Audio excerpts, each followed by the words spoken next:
நம்முடைய அருளமும் YouTube channel வாயிலாக நம்ம இந்த சந்திர கிரகணத்தை பற்றி வருஷம் நிறைய ஷார்ட் வீடியோஸ் பதிவிட்டுன்னு வரோம்.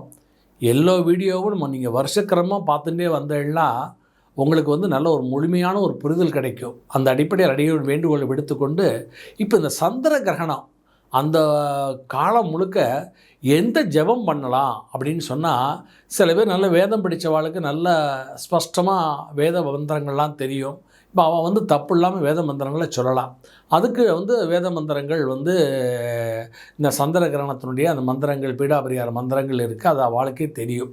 அது இல்லாதவா பொதுவான ஒரு ஜனங்களுக்கு, வெகு ஜனங்களுக்கு, பாமர ஜனங்களுக்கு அப்படின்னு சொன்னால் அவளுக்குன்னு எளிமையாக அடியேன்னு சொல்கிறேன்.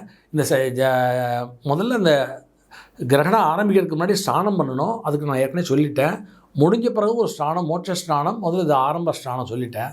இப்போ இந்த ஸ்நானம் முடிஞ்சதுக்கப்புறம் இந்த கிரகணம் முடிகிற வரைக்கும் பார்த்தேன்னா ஓம் சந்திராய நமஹ அப்படின்னு சொல்லிகிட்டே இருக்கலாம். இல்லை ஓம் சோமாய நமஹ அப்படின்னு சொல்லலாம்.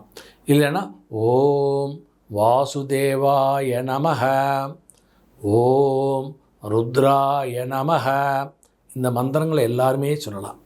இது ஒரு எளிமையான மந்திரம், சிம்பிளாக இருக்கும். சரி, கொஞ்சம் எனக்கு இந்த பீஜ மந்திரத்தை சேர்த்து சொன்னால் நல்லாயிருக்கும் அப்படின்னு பீஜாட்சர மந்திரங்களை சொல்கிறேன். இது அது கரெக்டாக ப்ரொனவுன்ஸ் பண்ணணும். ஓம் ஸ்ரீம் ஸ்ரூம் ஷக சந்திரமஷே நமக அப்படிங்கிற மந்திரம். ஓம் ஸ்ரீம் ஸ்ரூம் ஷக சந்திரமஷே நமக அப்படிங்கிற மந்திரத்தை சொல்லிகிட்டே வரணும். இது இந்த கிரகண காலம் முடிகிற வரைக்கும் இந்த மந்திரத்தை ஜபம் பண்ணணும். சத்தம் போட்டு சொல்லக்கூடாது. மனசுக்குள்ளே மானசீகமாக பண்ணணும். ஏன்னா கிரகண காலத்தில் இந்த ஆக்சிஜன், மூச்சு காற்று அதிகமாக எனர்ஜி, ஆக்சிஜன் உள்ளே போகிறது வெளியே வர்றது ரொம்ப அதிகமாக இருக்கக்கூடாதுங்கிறதுனால மனசுக்குள்ளேயே வாயை திறக்காமே மனசுக்குள்ளேயே இந்த மந்திரத்தை ஜபம் பண்ணணும். இந்த ஜபம் பண்ண பண்ண பண்ண பண்ண இந்த கிரகத்தினுடைய பீடை, அதனுடைய வீரியம் நம்மை தாக்காது.